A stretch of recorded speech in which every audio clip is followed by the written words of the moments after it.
I'm Craig Kenneth, a relationship coach and a psychotherapist. Every relationship is different and every breakup is different. Work with me and you'll get professional help on your situation. And if you're in no contact, focused on personal growth, my workbook series, The Knowledge, will help you make changes like you've never made before. Available now at AskCraig.net.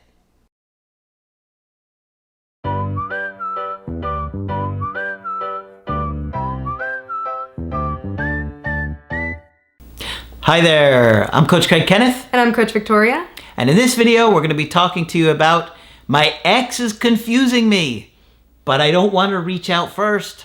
Ooh, what do you do? You stay confused. Stay confused. Forever. No. Before we get into it, I did want to say that Craig and I are available for coaching sessions. So if you would like to talk about your situation one-on-one with one of us, you can do so by going to the website and booking from there. And we will leave you even more confused. No, I hope not. No. We're here to help you and give you clarity because it is so confusing and it's so scary too. Yeah. You know, a lot of times after a breakup, our exes will do confusing behaviors. Now, oftentimes it's not right after the breakup. They usually need several months because they start to get more confused as time goes by. So they start to do more confusing things, right? At first, they tend to be more cold. But if you leave them alone, they start to do things that are showing some interest, but not often direct interest. Maybe they're sending you a meme. Maybe they're changing the background on your chats. These are all possibilities. We've seen it all. We have. And a lot of times an ex's behavior will be indicative of their internal state. Yeah. So if you're seeing confusing behavior, they're probably confused. If you're seeing mixed messages, they probably have mixed feelings. And that's because people really do care. They form a strong bond with somebody, and it's not easy to walk away from that. And many times they don't want to walk away completely. And many times they would like to stay friends with you. But obviously, if you want more than friendship with them, we don't recommend staying friends, right? Because it hurts. It's just too painful. You don't want to pretend to be somebody's friend when you really want something more. But you know, just because they end a relationship, it doesn't mean they necessarily don't want you in their life ever again or anymore. And so that can be really hard for them. But if you settle, then you're going to get less than what you're wanting. So, you know, in many cases, you have to walk away and let them see what life is like without you. Not because you want to do it, because you have to do it for yourself. You have to respect yourself and love yourself enough to say, I know that I deserve more and that I want more than this. Right. And you don't necessarily need an ex to give you clarity. You can make decisions, you can move forward without that. And I know that's very difficult for many of you to understand. Sometimes, you know, you feel confused. You're like, I need an answer from my ex, but I can't reach out to them. I'm in no contact. Sometimes you have tried to reach out, they don't answer, or they don't give you anything that clarifies at all. Sometimes they're more vague to some of your questions.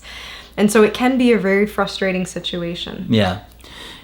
You know, it often takes time and patience for people to really see things and have that clarity and to go through life without you before they really want to make a final decision.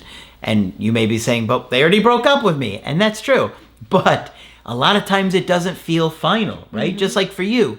In many ways, that breakup doesn't really feel final. You don't feel like that connection is over, right? If you start going on dates with other people, don't you feel guilty? Right? It happens. You feel guilty about it. Happens. You feel like you're supposed to be loyal to your ex, right? And why is that? Because finality doesn't work like that. Yeah. It's not just a switch that we can turn off. Yeah. Sometimes it feels like that with our ex immediately after the breakup, but emotions typically don't work that way. Yeah. So You can't just cold turkey your feelings or your grief. So that's why you're going to get a lot of confusing messages and mixed messages.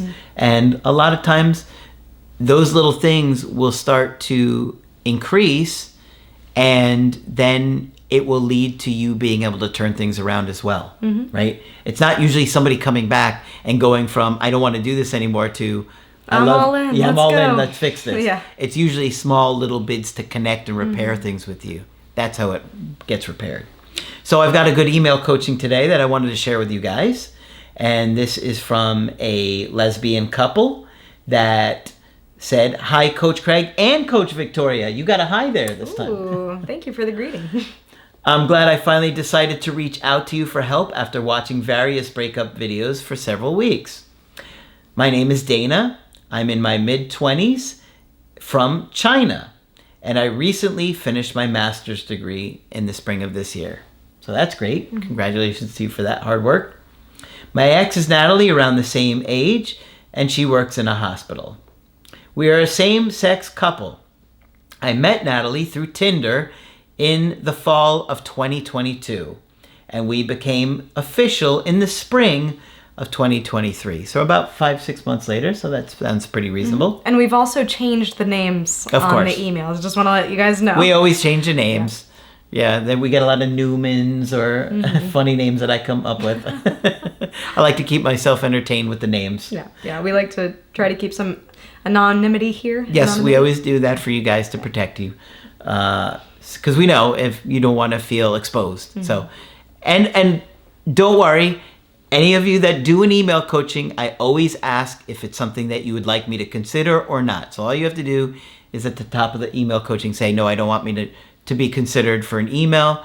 Many people do, because I do make things very vague. Mm-hmm. Ages and stuff like that, careers oftentimes, countries, everything. Mm-hmm. "Our relationship had many ups and downs, creating incredible memories, but also facing disagreements. We started couples therapy in the summer of 2023 because I insisted on staying friends with my ex, Becky." So that can create some drama right there. This next sentence, I think, makes a difference. "Who had taken care of me after a severe car accident." Yeah, I think that makes a difference. Yeah, I agree. And when you have somebody that you love and care about, not only that, but they were there with you, it sounds like during a life or death kind of experience, it's hard to break that relationship off. Yeah, completely. Right. And while we do typically advocate for not being friends with an ex, at a certain point and for certain communities, particularly the LGBTQIA+ community, that is one where you do see more friendships, and that's backed by research too. We have a video on it that I believe is something on Friends, and I don't know what it's called. We have so many videos, but we do talk about that. So just wanted to point that out. Yeah, and it's a very valid point. Mm-hmm. "Initially, Natalie couldn't accept it, but gradually understood my perspective. We both have anxious avoidant attachment styles. I'm more avoidant, and Natalie is more anxious. Whenever we had problems, she would initiate talks and find solutions proactively. Natalie has an outgoing personality and loves traveling. She often went on solo trips and made new friends. Although I couldn't always join her due to time and financial constraints, I trusted her as she kept me updated. However, my insecurity worsened in the spring of this year when Natalie became friends with a guy named Glenn." His name isn't really Glenn. I had a friend named Glenn. That's who he's named after. Little insight for you. "They clicked immediately, sharing similar interests and values. Natalie often mentioned Glenn in our conversations. I met him twice, and he seemed friendly and aware of my relationship with Natalie. Despite Natalie's reassurances that she wasn't into guys, my insecurity grew, especially when she took tickets with Glenn to a concert before I decided if I was going." Wow, interesting. Okay. Well, now, that would really bother you, because it's like, wait a minute, I didn't even tell you I didn't want to go to this, and you're already taking someone else? Mm-hmm. So that would kind of hurt. But it's interesting that now, because of this new character in their life, she's even questioning part of, her sexuality, her orientation, and her attractions. Yeah. So it makes me wonder, is there any inadequacies that are coming up from her? So I wonder if that's what she's dealing with here. Okay, yeah. Because at this point, it doesn't sound like Natalie's done anything wrong, right? No. We're not seeing anything that looks suspicious. It seems like Natalie knows, or Natalie's been fairly transparent with Glenn. Mm-hmm. It sounds like maybe the concert. Yeah. And Glenn knows about her. And so I haven't seen anything that would necessarily spark it, right? At least from Natalie or Glenn doing anything inappropriate. Right, and it sounded like Natalie tried to reassure her. Yeah. So. And we don't even know if Natalie would be interested in dating a woman, right? I mean, so... Or Natalie would be interested in dating Glenn, or a guy. Yeah, exactly. Sorry. Okay. She said, by the end of May, I became detached from Natalie and treated her coldly. This is what we were talking about in the other video earlier today. Right? Where it's like, quit before you get fired. Yeah. I ignored her texts and shared less with her due to inner resentment. Wow. And that sounds like a passive-aggressive way to punish your partner. You know, Natalie can only do what she can with what she knows.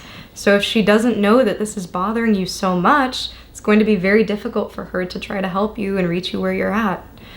And I know that many of us do this in relationships. I know many of you are watching this and maybe thinking, well, that's immature. But we do it in our own ways in our relationship. You know, we assume that our partner knows what we're thinking or feeling, or we expect our partner to act a certain way without communicating that. Of course, we don't need to communicate everything, right? It's all nuanced depending on your relationship. But, you know, I can see that some of that pattern is coming out, where she's not being clear with Natalie about what's going on. She has certain expectations that she's not voicing. She's secretly punishing her. And I wonder if she knows that she's doing that. Yeah. Probably not. Or maybe she does. I said mean and hurtful things to her out of this resentment. Natalie initiated several conversations about this issue, and we intended couples therapy sessions. Though I agreed to work on my insecurity, I still got easily triggered whenever Natalie mentioned Glenn. So you could see this is going to fall apart real fast. I mean, you know it's going to happen. Yeah. Right? A woman is going to be so turned off by this behavior that she is just going to lose it. Yeah. She's going to get so frustrated by that. I have to insert my ultra positive comment here. I think this... Dark psychology? No, it's positive psychology. It's taking a look at the situation, and instead of viewing Glenn as a threat, Glenn is actually a mirror or even a window into what your insecurities are. Good point. A lot of times we think we know what the issue is, but the issue is not the issue that we think it is. See, that does sound like dark psychology.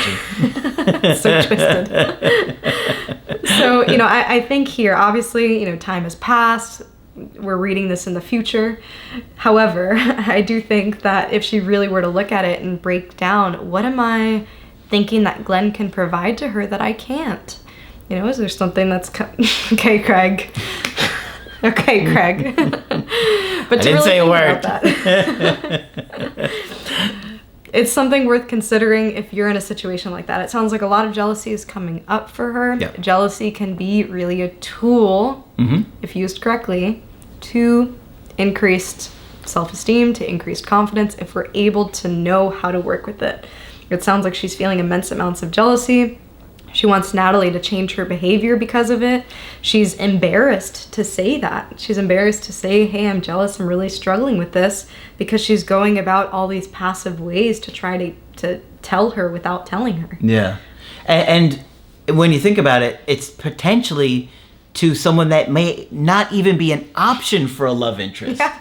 Right? Like this is a guy and they're in a lesbian relationship. We don't know if Natalie's ever dated a guy. She didn't say one way or the other. Right. But if she hasn't, it would be even more telling of how insecure this is. To be to feel that threatened over somebody that might not be an option even altogether. Right. That she might not be attracted to guys at all. We don't know. Right. It's almost like this perceived inadequacy. Exactly. Yeah. That dark psychology we were talking about. It's happening.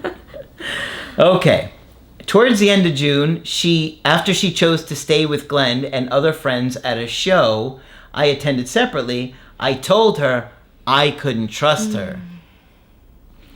Now, at this point, we still haven't seen anything inappropriate between Natalie and Glenn, correct?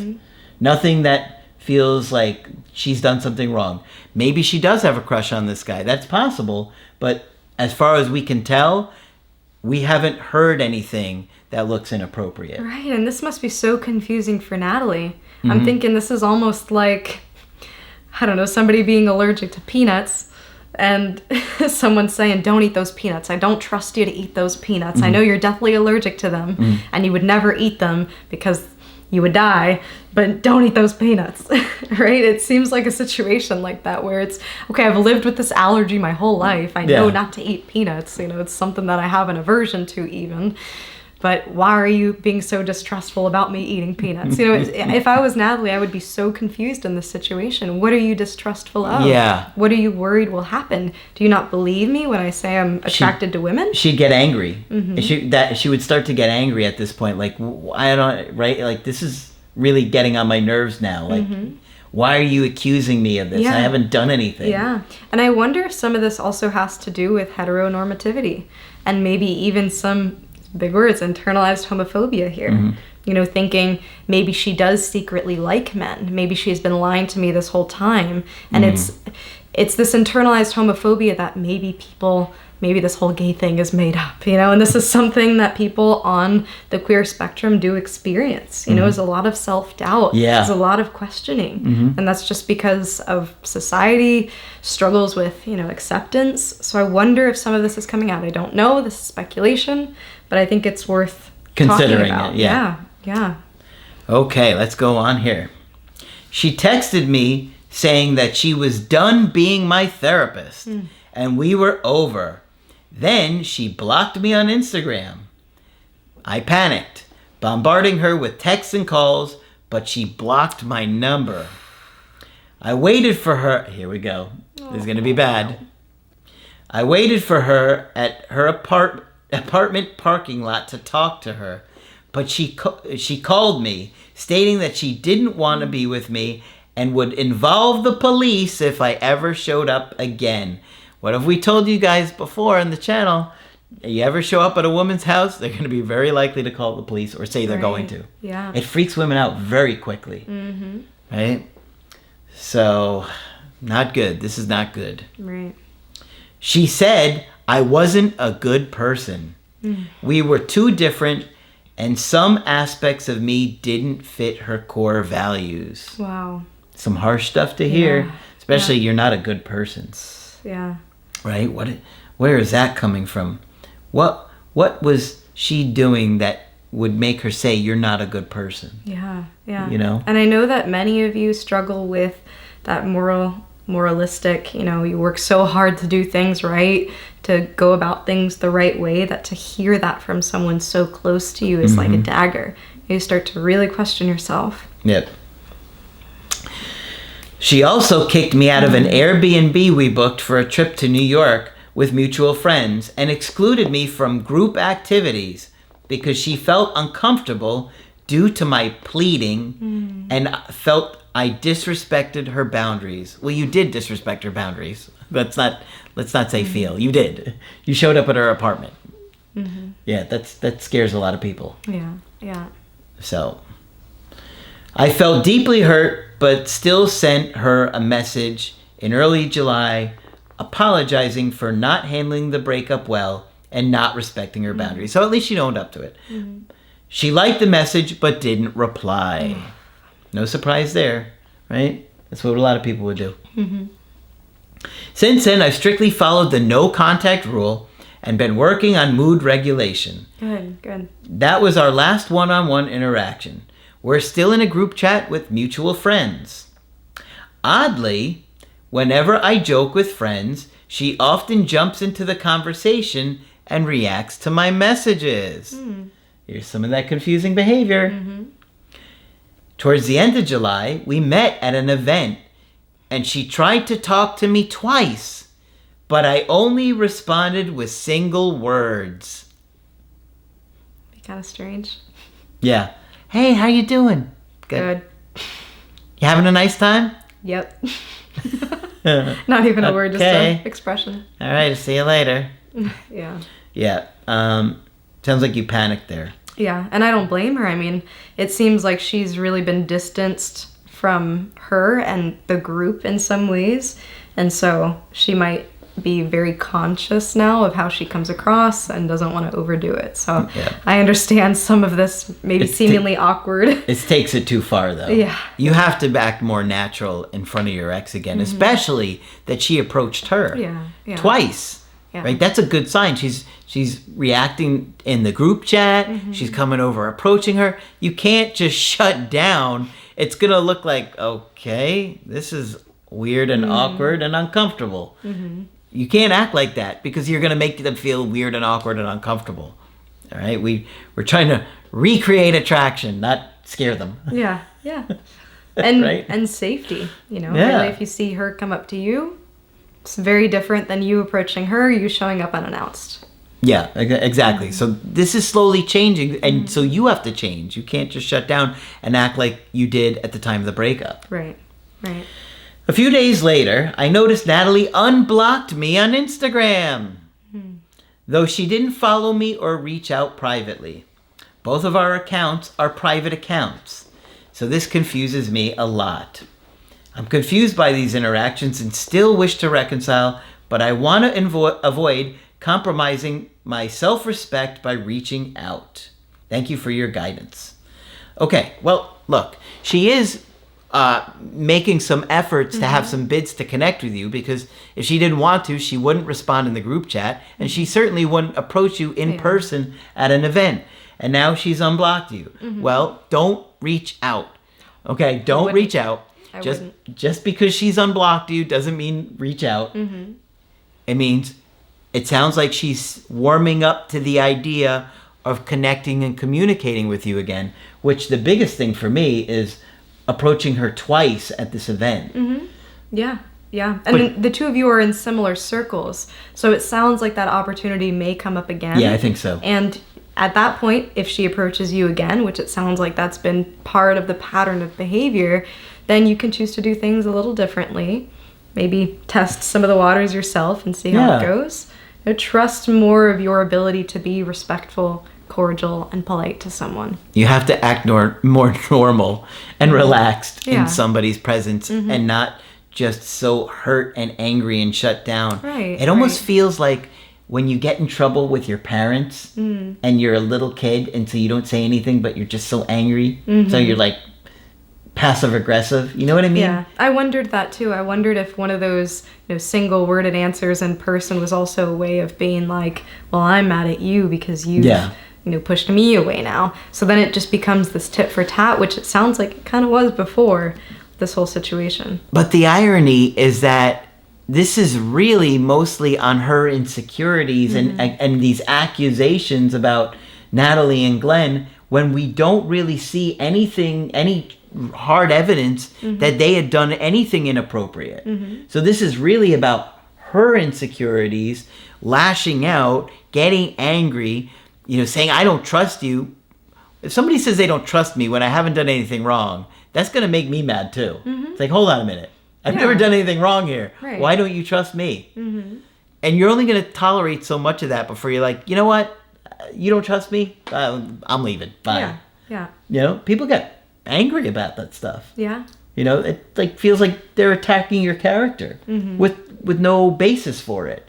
If she had done something and she said, well, you did this and I didn't hear from you and you didn't talk to me about that, or you didn't tell him about me, or you're texting at all hours of the night, something inappropriate, that's one thing, but we didn't see any of that here. Right, nor did I see her say anything negative about Glenn necessarily. She didn't say that Glenn is somebody who's maybe aggressive or dangerous. Trying to hook up with her, trying to steal her away, something. Yeah. And so in this case, it seems like she's trying to work with you. This is my speculation. I don't know if she would say this, but it seems like she doesn't hate you. It seems like she's not at that place where she was when you showed up at her house. Yeah. It seems like some of that anger has subsided, and that's a positive thing. Of course, now it's all about finding that balance and how to respond. Yeah, and really focusing on healing your attachment issues, because if you don't, this is just going to fall apart again real quick.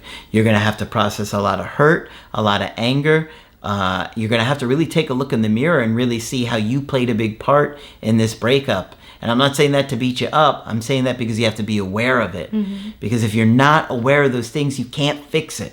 Right. So you have to work on those things and work on this anxiety that's causing you to get so angry and, taking things that don't appear to be anything wrong and then making accusations like, I can't trust you. Right. Right? Because Right. nobody's going to like that. You have to start thinking, what does her behavior tell you? And I mean that all encompassing. Okay, this is even before any of the issues really started, even before the breakup. When she was reassuring you, what does her behavior tell you? When she was transparent about the concert at some point, what Yeah. does her behavior tell you? Yeah. When she was concerned that you showed up at her house, what does her behavior tell you? Yeah. And now that she is reaching out to you in these public settings multiple times, what does that behavior tell you? So once again, doesn't mean that you need to reach out. You don't need to ask her directly. You don't need to break no contact in order to find don't do that that. out. But in your own reflection of your own situation, ask yourself, what is the behavior telling you? Yep. So leave her alone for now. I think you'll hear from her, but you really got to work through these things to get to a good place, because if you don't, the relationship is just going to go back to that same dynamic and you'll wind up breaking up again. Right. And I would say finding a therapist that works specifically with queer communities could be very, very helpful. Yeah. Some of what I suspect here, like I had said before, could be some insecurities, some internalized homophobia. It might be helpful to talk that out with somebody who understands, who's well educated, and who might be part of the queer community themselves. So. All right, a lot to consider for this situation. Of course, if you'd like to get our help personally, you could do that on my website, askcraig.net. I do email coaching and I do Skype. Coach Victoria is also available for Skype coaching. I'm here whenever you'd like to chat. Just click on her name at the top of the website to do that. But that's it for this video. I'm Coach Craig Kenneth. And I'm Coach Victoria. And we will talk with you soon.